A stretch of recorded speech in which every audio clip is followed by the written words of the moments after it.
Welcome to Friday Night Lights on Fox 12 Oregon, presented by Pacific Office Automation. Well, what a score. You found us here on week 4 of Fox 12's Friday Night Lights, our first of the fall. This night of ball, all about the border bashes, some of the best, the Beaver State against some of the tops in the Evergreen State. Big game type of night in Clark County. Inside Kiggins Bowl, Oregon's top-ranked Lions from West Linn, the fellow 3-0 Skyview Storm of Vancouver. They played in the Washington State quarterfinals last season. Boy, but the Linn, they are on another level, right? Raced out to an early lead. Their quarterback, Bear Gilroy, fires one to Wyatt Smiley. There you go, 15 yards. It's 21-0 for the kids in white top, black pants. Stout defense, the order of the day as well. Grady Coyle, it's that sack, forces another 3 and out. My goodness. Second quarter, Skyview finally forces a turnover. Smiley booms the punt deep in their territory where it gets dropped, recovered. MJ Kinnebrew right on that pig. Would set up, 3-yard sneak by Gilroy. Boy, Lions hunting for greatness. 45-0 the final. They'll begin Three Rivers League play now at home with Tigard. The Storm have 2 weeks until 4A GSHL play. Another Washington versus Oregon matchup from Tualatin High. The Beaver State second-ranked team and the Timberwolves hosting Steve Pine's Union Titans. The T-Wolves can bite out of you all night long. Seen that for the last few years now. They're maybe better than ever. Tallying 3 touchdowns the first 4 minutes. This is Cole Hotmeister, sophomore, sublime skills, a 60-yard opener to score. And they just cascaded on from there. Ryvon Reese, the two-way senior, dedicating this senior to his late mother. Another one in the ledger. It's 14-0 for the home team. Then that BYU committed quarterback, Nolan Keeney, scrambling, and Nolan's going to be finding the Central Catholic transfer, Zahil Smith. He played for Coach Pine. You can cover him. You can't stop Z Money making one of the catches of the night, if not play of the week, from 31. And boy, that shoulder for Keeney is all the way healed from a season ago as that Coug cuts it loose, whips to Caden Nips. Cash that. 65 yards, 64-21 at the final bell. Next Friday, TRL play opens up at LO. Union will get back home with Tumwater. One of the top teams of the Evergreen State and those Camas paper makers, Oregon City, on the trail to Doc Harris Stadium to meet for the first time in 90 years. The makers rolling out their Mill City jerseys. That's the jersey of the week for sure. And how about Jake Davidson, one of the best quarterbacks in the entire region. Pop one up and over to Ryder Jacobson. Camas into the early lead.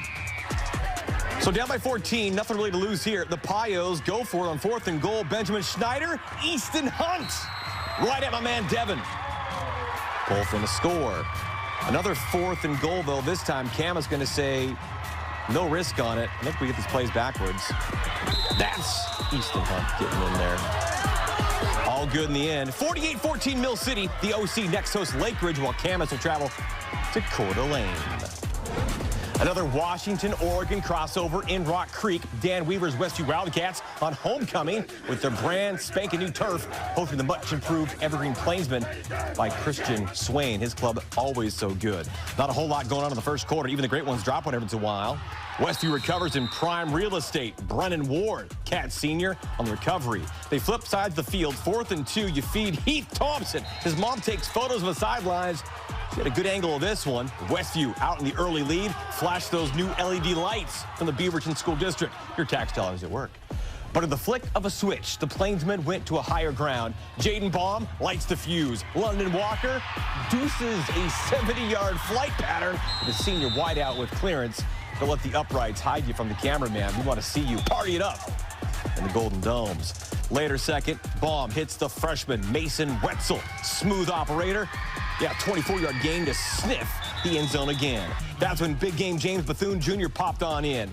Evergreen wins 47-14. Metro League competition next up for the Cats with the rivalry with Jesuit. The Green returns to McKenzie for a Greater St. Helens League battle with Kelso. Let's go live to the rodeo grounds in St. Paul to find our cowboy. Dylan Scott wrangles up our game of the night. Homecoming for St. Paul. Those Buckaroos, Dylan, playing up in 2A this season, hosting Salem Academy for a top 10 clash. That's really one of the coolest places to catch a game. I want to know, though, Dylan, did you wear your boots?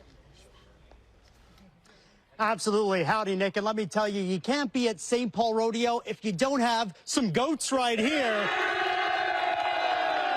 That's what we're talking about. Statement game today in 2A. St. Paul taking on Salem Academy. Homecoming, all the juice in this stadium. Could they get it done? We'll let the highlights let you know. It's homecoming at the St. Paul Rodeo Grounds and a first meeting between these two 2A contenders. The Buckaroos hosting Salem Academy for early season non-league bragging rights. Early first quarter, the Crusaders trying to play spoilers. Taven Cum keeps things scoreless with this nice INT to end the promising early drive. St. Paul decides to go to the ground game after that. And Clay Smith breaking the mold and away from defenders on this night.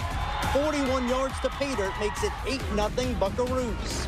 Still in the first, more from Smith. This time the 71-yard variety. Nobody touching him down the far sideline. Breaks it to the outside. He is gone. Home squad with the commanding 14-0 lead at this point. Later in the quarter, Salem Academy finally getting on the scoreboard. Logan Brownell lowers his head down and powers his way in to cut the deficit to 14-6. But that's as close as they get. In the second, St. Paul gonna put it away. This time, Branson Cook serving up yet another rushing score on the night. They have several of these. 34-6 Buckaroos at the break. They roll to a 48-12 homecoming win to improve to 4-0 on the season. I think that we played really hard and we came out there and showed them what we're about. We've had a good couple games to introduce ourselves to 2A football, and I think we're doing good. For this point in the season, we're real happy with their progress. Thought we were super physical on defense, did a great job, had a bunch of turnovers. I don't know what the limit is. We just want to keep playing hard. Go. And talking about playing hard, obviously, what a complete team effort for the Buckaroos. Want to highlight one guy right here, Clay Smith, though, 200 yards on the ground, 4 touchdowns. They really did everything on both sides of the ball today. A big 2A statement. Next week, Buckaroos going to Monroe, trying to go 5-0. How we feeling about that? And, of course, we got much more homecoming king and queen to tell you about as well. But, Nick, we'll send it back to you from the St. Paul Rodeo right now. Just like the 4th of July. Rivalry night, though, in the City of Roses, too. We go all the way live to Fox 12's Paulina Aguilar in Hillsdale as the Wells Guardians look to protect the nest against their visitors from St. John's, the Roosevelt Rough Riders. Paulina eyed to be the team to beat the reigning champs in the PIL. Yeah, they did not want to let this one go, Nick. It was a slow burn in the first half for both teams, and the refs were just calling flag after flag after flag. And I asked quarterback Spencer Reed about it, and he says that every play for them was working, but it was those penalties that held them back.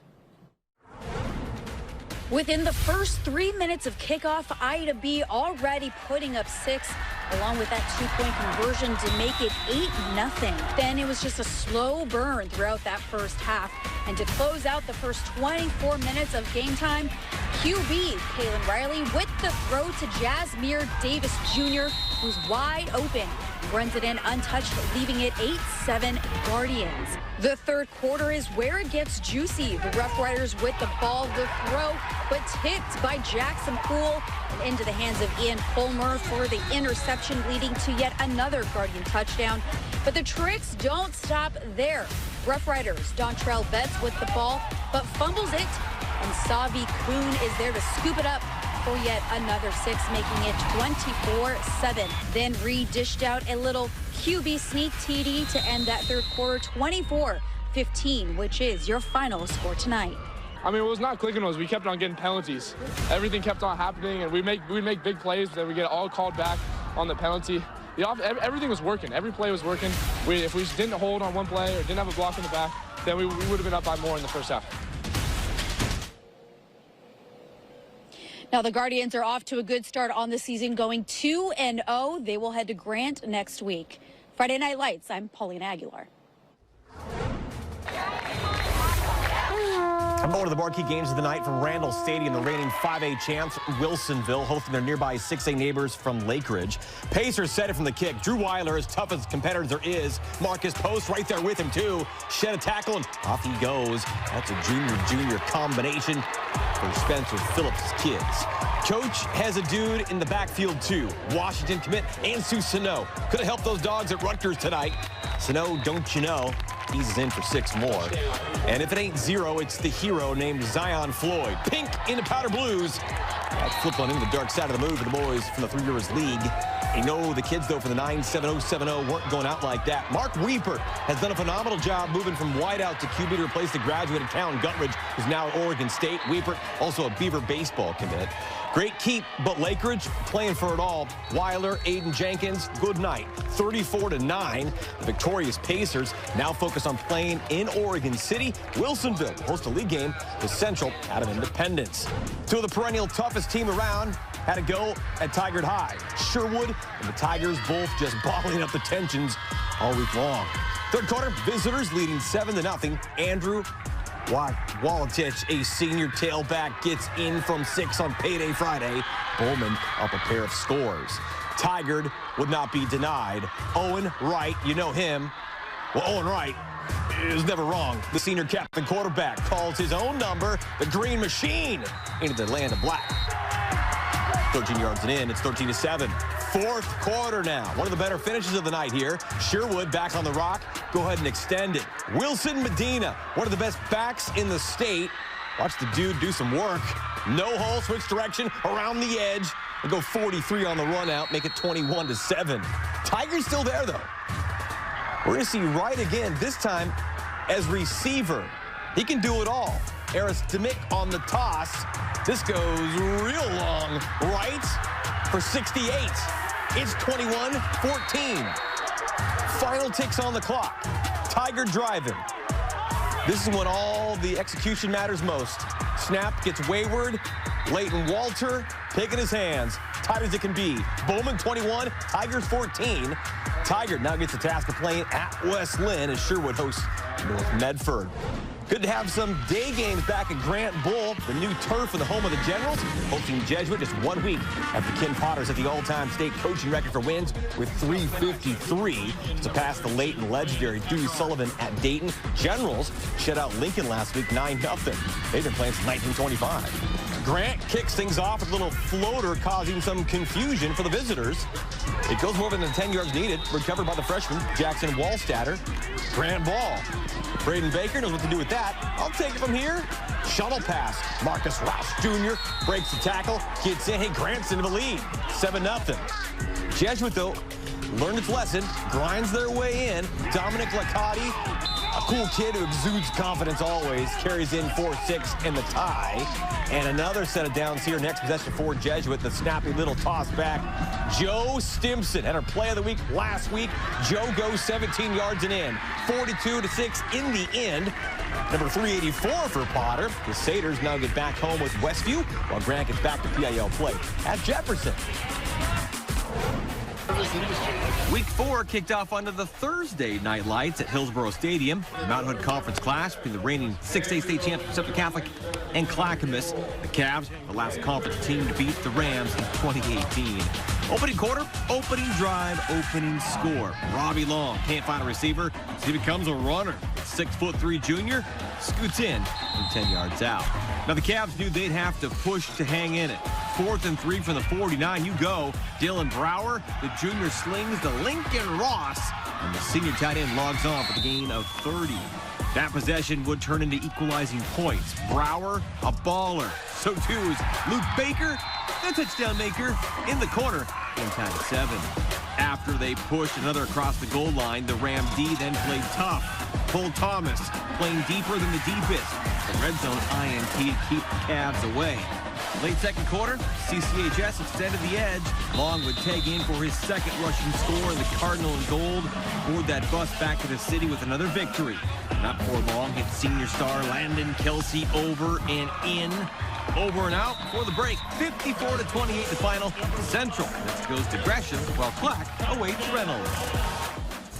Hey, straight ahead, we'll head inside and hit the court. She's one of the queens of the bumps, the sets, the spikes in Happy Valley. A future Michigan State Spartan is in our high school spotlight.